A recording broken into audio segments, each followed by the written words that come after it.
Hello students, welcome to my VR Study Point YouTube channel. Today we are going to learn subject SST of class 8 and this is a part of history and the lesson is the third lesson, colonial agrarian policies. Okay, and this is a part 2 of this lesson. इसके पहले हमने part 1 देखा है ना, उसमें कुछ points हमने discuss किए हैं. अब ये इस लेसन का पार्ट 2 है जिसमें हम कुछ जो बाकी जो टॉपिक्स है, बाकी जो पॉइंट्स है उसके बारे में हम डिस्कस करेंगे. Okay, so first point is commercialisation of agriculture. जो एग्रीकल्चर जो खेती है उसकी व्यावसायिकता, मतलब उसका बिजनेस, उसका व्यवसाय किस तरह का था, ठीक है, वो हम इस पार्ट में देखेंगे. Commercialization of agriculture simple means that the peasant grows more than he and his family can consume by selling the rest in the market. ये जो खेती का जो व्यवसाय था, खेती का जो कमर्शियलाइजेशन था, वो उसका मीनिंग बिल्कुल सिंपल था.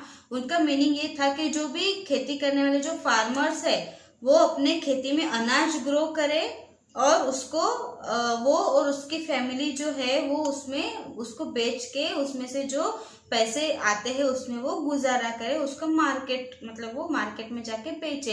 यही एक उनका एक सिंपल उद्देश्य उनका होता था, ठीक है, खेती का बिजनेस करने का. It usually happens in an economy where the land revenue is collected in cash rather than as part of the produce. Commercialization of agriculture in the Indian subcontinent during the colonial period was the outcome of the 3 land revenue settlements that we read about earlier. इसमें ये बताया है कि जो मतलब economy में, मतलब जो आर्थिक स्थिति में जो भी बदलाव होता गया, जो भी कुछ उसमें मतलब जो घटता गया, उसमें नए नए तरीके के प्रोड्यूस होते गए, नए नए खेती के कुछ ऐसे नए सुविधाएं आई और उसमें कुछ नए प्रोड्यूस होते गए. और ये जो खेती के जो कमर्शियलाइजेशन है वो इंडिया में कुछ ही जगह पर, मतलब सब कॉन्टिनेंट पर ही उसमें वो काम किया जाने लगा. और कॉलोनियल पीरियड के काल में उसमें मतलब कुछ ऐसे 3 ऐसे लैंड रेवेन्यू उसमें से बाहर निकल के, मतलब 3 लैंड रेवेन्यू सेटलमेंट वहां से बाहर निकल गया, जिसके पहले हमने इस लेसन में पढ़ा था पार्ट 1 में, ठीक है. Let us see how it happen. अब हम देखेंगे तब क्या हुआ था. The 3 land revenue settlements were based on cash payment. ये जो तीनों जो लैंड रेवेन्यू के जो टाइप्स थे वो किस पर बेस्ड थे, कैश पेमेंट में बेस्ड थे. Once they were put in place, agriculture started getting commercialized at a rapid pace.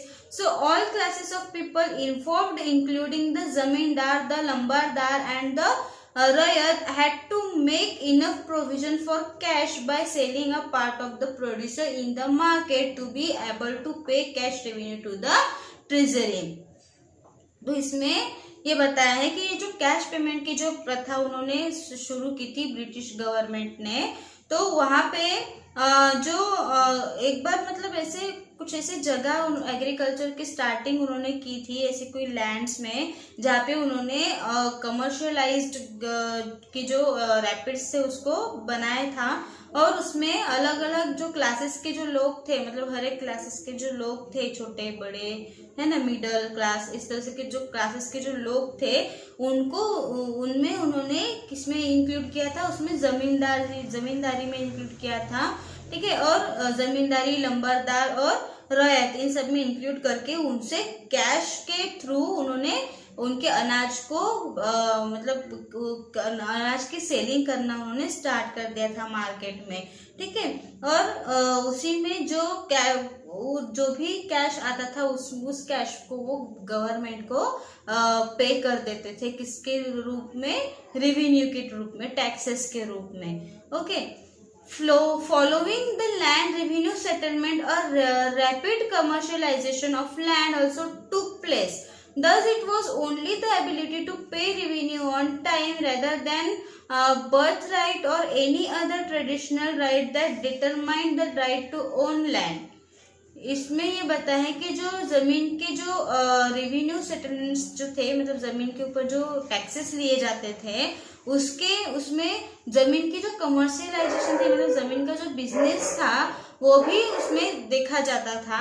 ठीक है। और इसमें ये बताया कि जो पे मतलब रेवेन्यू पे करने की जो एबिलिटी थी जिन लोगों में, वो ही टाइम टू टाइम अपना जो टैक्स है वो पेड करते थे। और जो बाकी जो गरीब जो लोग थे, जो ट्रेडिशनल टाइप में अपनी खेती करते थे, उनको उनके पास खुद की जमीन भी नहीं थी, खुद की लैंड भी नहीं थी, वो जो रेंट पे काम करते थे वो बराबर सही तरीके से अपना टैक्स वो पेड नहीं कर पाते थे। In case of non payment of land revenue by the peasant, his land would be put up for auction. और जो ऐसे जो लोग थे जो टाइम टू टाइम अपना जो टैक्स है वो पेड नहीं कर पाते थे, ऐसे लोगों की जो जमीन है, ऐसे जो फार्मर्स की जो जमीन है वो किस में चली जाती थी, ऑक्शंस में चली जाती थी।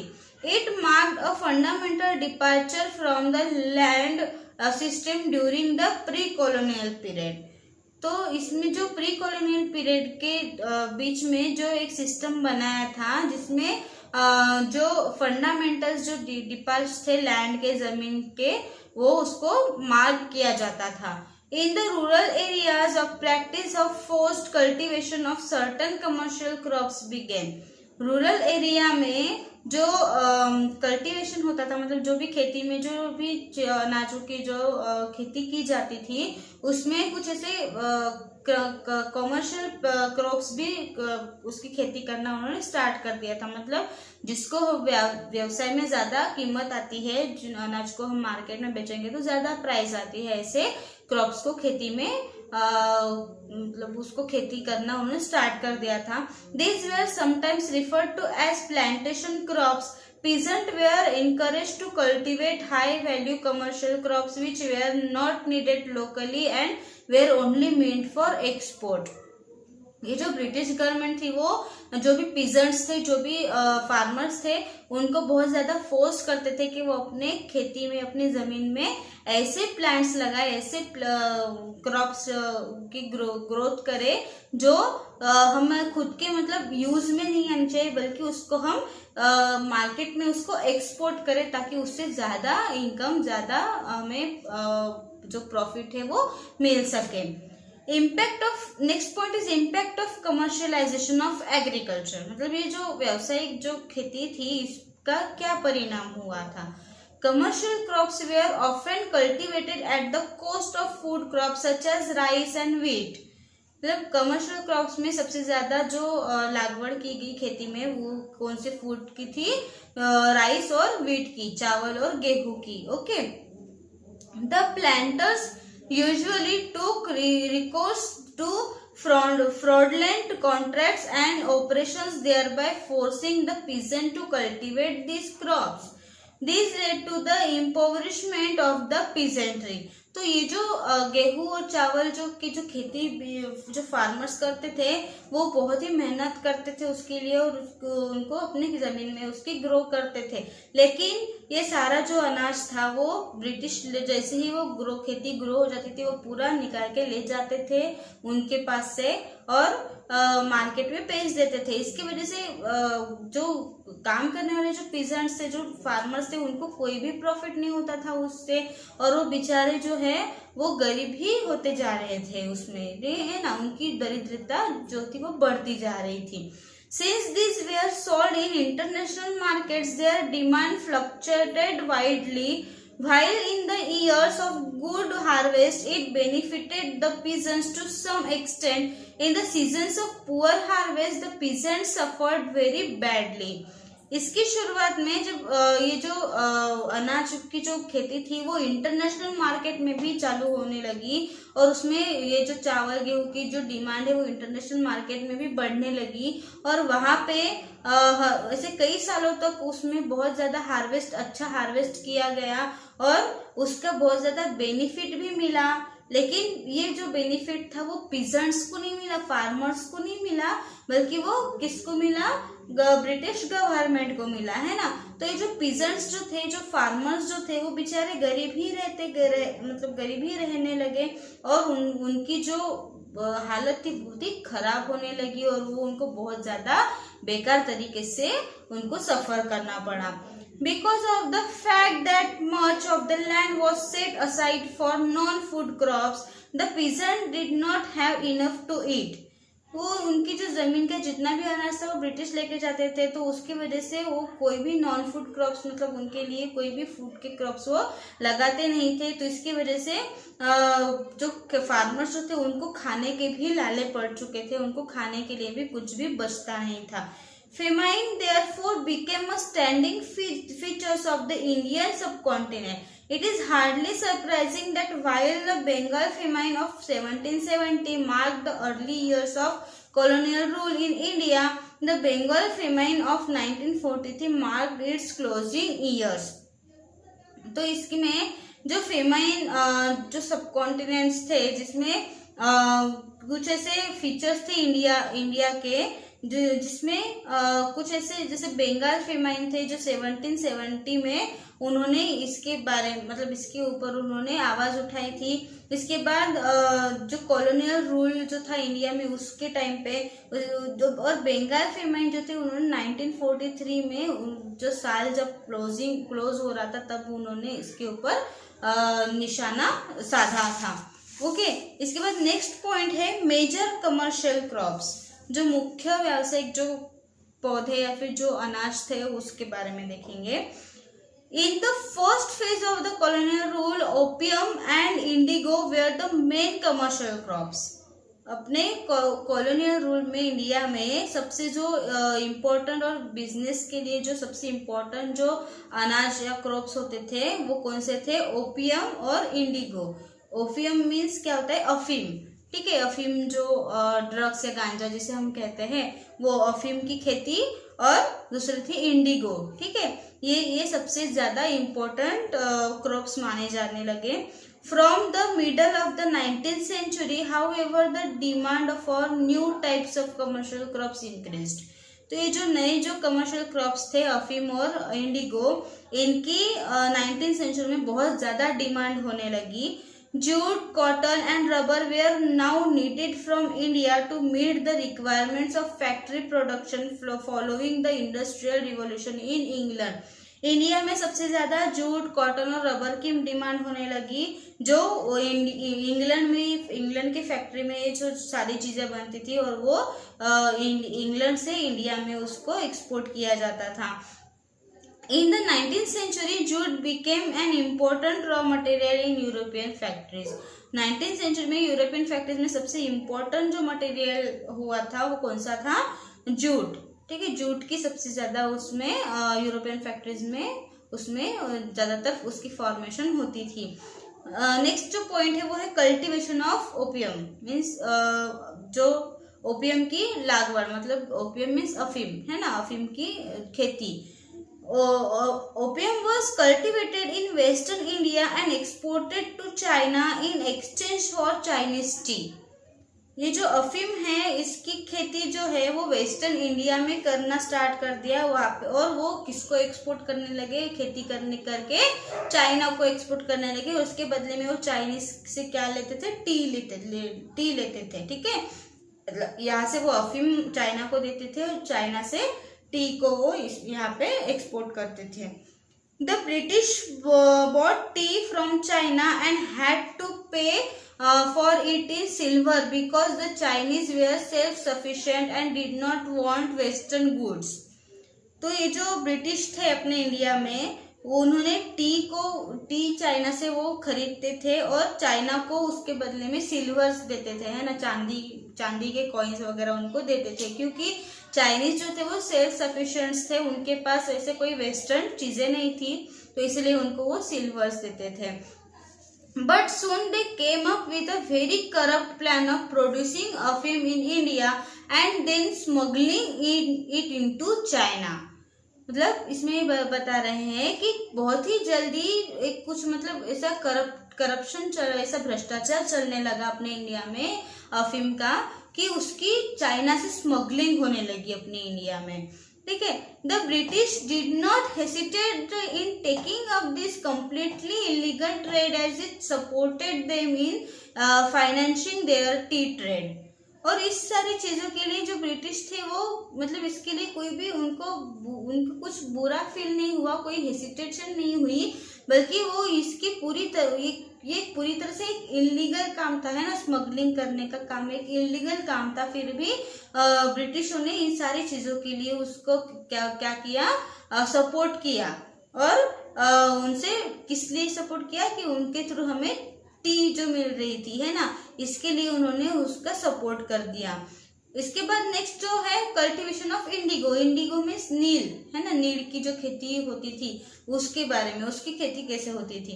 Indigo was a major item of international trade from the 16th to the late 19th century. ये जो इंडिगो थे, ये जो नील है, उसके वो एक मेजर आइटम मतलब मुख्य एक चीज हुई थी इंटरनेशनल बिजनेस के लिए। 16th सेंचुरी से 19th सेंचुरी तक इसकी सबसे ज्यादा इंटरनेशनल में बिजनेस होना स्टार्ट हो गया था। It was used by cloth manufacturers to dye cloths. इसको जो मतलब जो खराब या फिर मरे टाइप के जो कपड़े होते थे उनको अच्छा बनाने के लिए, उसको मैन्युफैक्चर करने के लिए इंडिगो का यूज होता था। Indian indigo was in great demand in Britain and other European countries due to increase in cotton production after the industrial revolution. India में बनने वाला जो इंडिगो है, जो नील है, उसका सबसे ज्यादा डिमांड होने लगा ब्रिटेन में। ब्रिटेन के लोग उसको ज्यादा इसके एक्सपोर्ट करने लगे और यूरोपियंस कंट्री में भी सबसे ज्यादा नील को एक्सपोर्ट करना स्टार्ट किया। और उसका जो यूज है वो किसमें करने लगे, उसके वजह से कॉटन प्रोडक्शन में ज्यादा इंक्रीज होने लगा। इंडस्ट्रियल रिवॉल्यूशन में बहुत ज्यादा प्रगति हुई। Another reason was the abandonment of indigo production in the Caribbean island in the 18th century after the African slaves who worked on the indigo plantations revolted in 1791। इसके बाद जो कुछ एक ऐसा अनदर एक रीजन था इस इंडिगो के प्रोडक्शन का, वो था कि कैरिबियन आइलैंड में 18th सेंचुरी में अफ्रीकन के जो स्लेव्स थे, अफ्रीकन के जो लोग थे, वो इंडिगो के प्लांटेशन उन्होंने करना स्टार्ट कर दिया था, ठीक है, मतलब उसको प्लांट करना, उसकी पौधे वगैरह लगाना, है ना, 1791 में। The British thus turn to India. उसके बाद ब्रिटिश इंडिया की तरफ टर्न हो गए। Indigo could be produced in Bengal in large quantities because of the ample availability of cheap labour. इसके बाद जो इंडिगो की खेती या इंडिगो का प्रोडक्शन बंगाल में सबसे ज्यादा क्वांटिटी में होना स्टार्ट हो गया, क्योंकि वहाँ पे एम्पल की अवेलेबिलिटी सबसे मतलब ज्यादा थी और चीप लेबर्स थे वहाँ पे, मतलब बहुत ही सस्ते इसमें वहाँ पे लेबर्स मिलते थे। Besides the quality of Bengal indigo was excellent. तो ये जो बंगाल की जो इंडिगो की जो क्वालिटी थी वो बहुत ही अच्छी थी। So the East India Company began to look for ways to bring large areas in Bengal under indigo cultivation। तो ये जो ईस्ट इंडिया कंपनी थी, ब्रिटिश कंपनी, उन्होंने भी इंडिया में बंगाल की तरह बहुत ज्यादा इंडिगो की खेती करने के लिए उन्होंने बहुत ही बड़ा ऐसे एरिया, बहुत ही बड़ी ऐसी जगह उन्होंने देखना या वहां से खरीदना उन्होंने स्टार्ट कर दिया। There were two main systems of indigo cultivation in India, नीच system and royalty system. British Indian company ने दो टाइप की इंडिगो की खेती करना स्टार्ट कर दिया। पहली थी दो सिस्टम में, पहली थी नीच सिस्टम और दूसरी थी रॉयल्टी सिस्टम, ठीक है। पहला है नीच system. Under this system planters produced Indigo on lands that they directly controlled. इस सिस्टम में जो प्लांटर्स जो थे, जो प्लांटेशन करने वाले जो लोग थे, वो खुद ही मतलब इंडिगो की प्लांटेशन करते थे और उसको प्रोड्यूस करते थे, और वो जो जमीन थी वो उनके खुद के डायरेक्टली उनके कंट्रोल में होती थी। Either the planter bought the land और रेंटेड इट फ्रॉम अदर्स। इसमें जो प्लांटर्स होते थे, जो प्लांटेशन करने वाले, इंडिगो की प्लांटेशन करने वाले जो लोग थे, वो किसी और से जमीन एक तो खरीद लेते थे, नहीं तो फिर किसी से रेंट पे ले लेते थे। Hired labourers were appointed to produce indigo, और वो अपने खेती में इंडिगो की प्रोडक्शन करने के लिए कुछ लेबर्स को हायर कर लेते थे, ठीक है। But soon they faced a number of problems such as, लेकिन बहुत ही जल्दी उनको बहुत ज्यादा प्रॉब्लम को फेस करना पड़ा। उसमें से कुछ प्रॉब्लम्स इसमें बताए गए हैं। First problem is indigo could be cultivated only on fertile lands and this lands were already very densely populated, and when they tried to evict the tenants from these areas they always faced conflicts। ये इनका पहला problem था कि Indigo की जो cultivation होती थी उसमें जो जमीन थी वो सिर्फ उसको फर्टाइल ही जमीन चाहिए होती थी, लेकिन हर बार उनको जो लैंड थी वो फर्टाइल नहीं रहती है ना, 2-3 बार उसमें खेती हो गई तो वो इनफर्टाइल हो जाती है। तो उसके वजह से उनको बहुत ज़्यादा उसमें प्रॉब्लम होती जा रही थी, और उनको वो ज़्यादा पॉपुलेट होती जाती थी, पॉपुलेशन ज़्यादा बढ़ने की वजह से, है ना, और पोल्यूटेड भी हो जाती थी। तो इसलिए वो जो उसमें कितना भी ट्राई करने के बाद में भी वहाँ पे खेती वापस से इंडिगो की खेती वहाँ पे नहीं की जा सकती थी। सेकंड जो प्रॉब्लम था वो था they could not hire labour to work on indigo plantation as the peasant were busy in cultivating rice in their fields.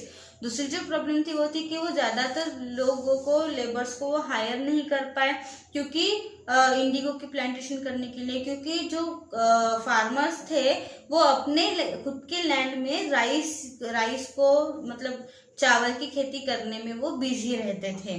For the same reasons, they found it difficult to arrange the plugs and bullocks as peasants required this to work on their own field। और इस तरह से एक दूसरी भी problem थी कि वो उतने प्लग्स मतलब जो कुल्हाड़ी वगैरह जमीन को खोदने के लिए जो भी चीजें लगती है ना, या फिर जो नांगरनी वगैरह होती है, या फिर बुलॉक्स वगैरह, बैल वगैरह, है ना, और फार्मर्स को भी वो अरेंज नहीं कर पाते थे, जितने उनको इंडिगो की खेती करने के लिए चाहिए होते थे उतने उनको नहीं मिलते थे। ये कुछ प्रॉब्लम्स उनके खेती के इसमें आए थे, ठीक है। Thus the planters failed to bring large areas of land under indigo cultivation। इसी वजह से जो प्लांटर्स थे, प्लांटेशन करने वाले, वो फेल्ड हो गए इन सारी चीजों की वजह से। The failure of the niche method led to its replacement by another method which came to be known as the ryoti method. ये नीच मेथड फेल होने के बाद उन्होंने दूसरी मेथड स्टार्ट की जिसका नाम है रोयती मेथड। रोयती सिस्टम में क्या मतलब कैसे सिस्टम थी वो? Under the ryoti system a contract was sign between the ryots and the planters.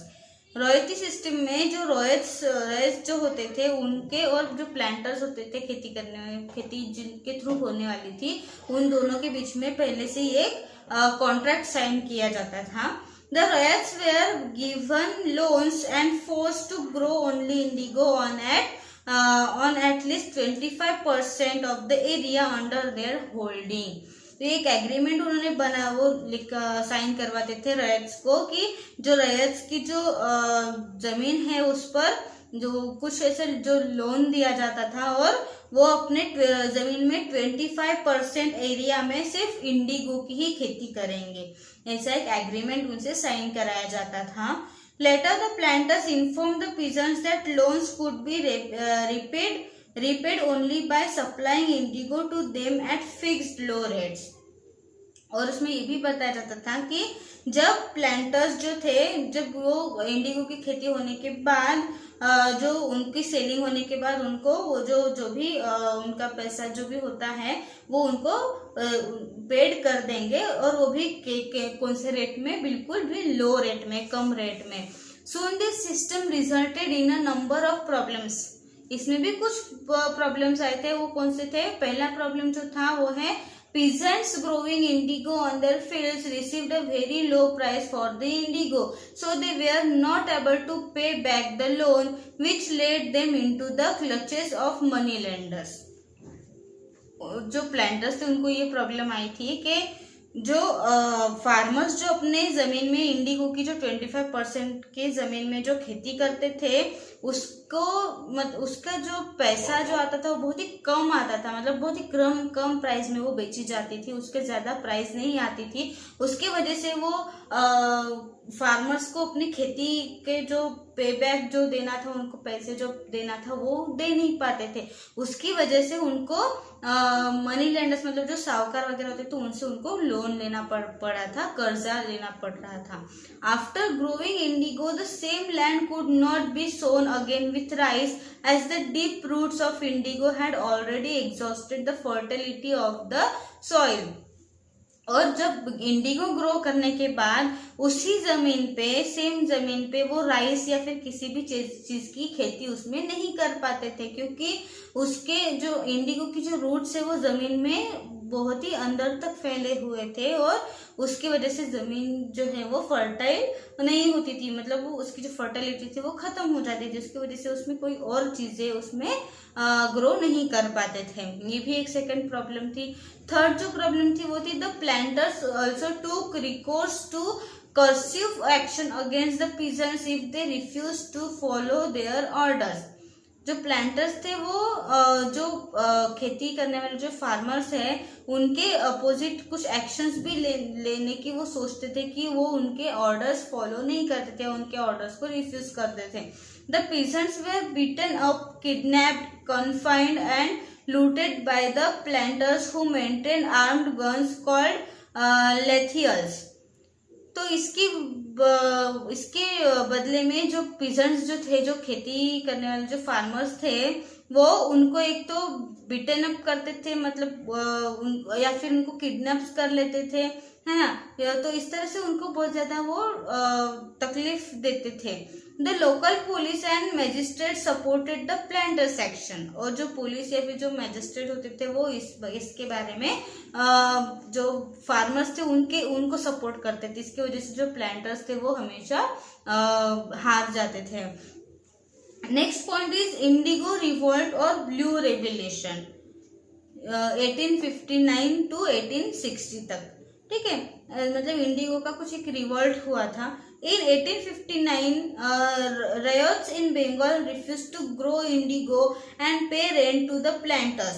जैसे अभी मैंने बताया था 1859 में ये नया उन्होंने रूल बनाया था कि जो बंगाल में कि वो इंडिगो को अपने खेती में, अपने जमीन में ग्रो करेंगे और उसको प्लांटर्स जो है वो उनको जो रेंट है वो पे करेंगे।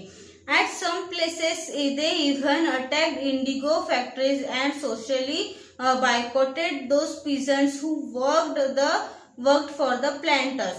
इसमें कई जगह में मतलब इंडिगो के फैक्ट्री पे अटैक हुआ और उन्होंने ये अनाउंस किया कि सोशल में जो भी पीजेंट, जो भी फार्मर्स प्लांटर्स की हेल्प कर रहे हैं, उनके इंडिगो की खेती करने में, काम करने में, उनको क्या कर दिया जाएगा, मतलब उन पर भी अटैक किया जाएगा, ऐसा उन्होंने अनाउंस कर दिया था, तो या उनको बायकॉट किया जाएगा। ठीक है, even zamindars went around the village arguing the ryots to resist the planters. तो इवन जो जमींदार लोग भी थे वो भी ये सब, वो गांव छोड़ के या सब काम छोड़ के भाग गए थे और रॉयट्स जो थे वो भी ये प्लांटर्स का साथ छोड़ चुके थे। इसकी वजह से वीमेन ऑल्सो रिवोल्टेड, और औरतों ने भी सब कुछ छोड़ दिया था, इंडिगो का काम करना छोड़ दिया था। गोमास्तर्स और the agents of planters who collected rent were beaten up. और जो भी प्लांटर्स अगर अपना रेंट कलेक्ट करने के लिए जाते थे तो उनको वो भी हकाल देते थे। The ryots even refuse to take advance to sow indigo. और जो रॉयट्स होते थे वो जो प्लांटर्स है उनसे इंडिगो को सो कर जमीन में उसके बीज डालने के पहले वो उनसे एडवांस लेते थे। इन सितंबर 1860 the peasants refused to grow indigo under any pressure। 1860 में सितंबर मंथ में जो फार्मर्स थे उन्होंने इंडिगो को अपने खेती में ग्रो करने से इनकार कर दिया और कोई भी प्रेशर उन्होंने नहीं लिया, किसी भी प्रेशर में वो नहीं गए। The revolt started from a small village Gobindpur in the Nadia district of Bengal, led by Digambar and Bishambar Biswas, ex-employees of the planters. It soon spread to all districts of Bengal. तो इसके बाद में एक revolt start हुआ जो एक छोटा गांव था जिसका नाम था गोविंदपुर, जो नाडिया डिस्ट्रिक्ट में है बंगाल में। उसके जो मेन लीडर थे जिनका नाम था दिगंबर एंड बिशंबर बिस्वास। ठीक है, तो ये प्लांटर्स के कुछ एक्स एम्प्लॉयज थे, मतलब जो पहले काम करने वाले बाद में छोड़ दिए थे। ठीक है, तो वो एक्स एम्प्लॉयज ने उनके जो खेती का जो काम था इंडिगो का, उसको आगे बढ़ाना उन्होंने स्टार्ट किया और बंगाल में पूरा उसको फैला दिया। The peasants became wise and started using law courts to enforce their rights. इसके बाद जो फार्मर्स थे उन्होंने अपने मतलब लॉ कोर्ट के थ्रू उन्होंने अपने अधिकारों को इन्फोर्स करना उन्होंने स्टार्ट कर दिया। They often got together and filed cases against the planters. उन्होंने प्लांटर्स के विरुद्ध केसेस दर्ज करना स्टार्ट किया। Ultimately the planters could not withstand the collective might of the peasants and began shutting down factories. और इन सारी चीज़ों की वजह से प्लांटर्स को कोई भी स्टैंड लेने को उनको हेल्प नहीं हुई किसी भी चीज़ के लिए। तो आखिर में फिर पीजेंट्स के दबाव के ऊपर उनको प्लांटर्स को अपने सारी फैक्ट्रियाँ बंद करनी पड़ी। One important aspect of the Indigo revolt in Bengal was that it enjoyed the support of the intellectual class and other groups as well. In the rural areas, rebels were supported by their local zamindars. और एक important जो मतलब ये Indigo की जो important जो चीज़ थी वो बंगाल में सबसे ज़्यादा जिसका इम्पोर्टेंस था, इसके सपोर्ट में जो इंटेलेक्चुअल क्लासेस के या फिर अदर ग्रुप के जो लोग थे वो बहुत ही अच्छे उनके सपोर्ट में आए थे। और कुछ ग्रामीण एरिया में कुछ ऐसे लोकल जमींदार जो थे वो भी उनको सपोर्ट करने लगे थे। In the urban areas the educated middle class supported the movement. और अब जो शहरी भाग में जो एजुकेटेड लोग थे, मिडिल क्लास के जो अच्छे पढ़े लिखे जो लोग थे वो इस आंदोलन में उनका साथ देने लगे।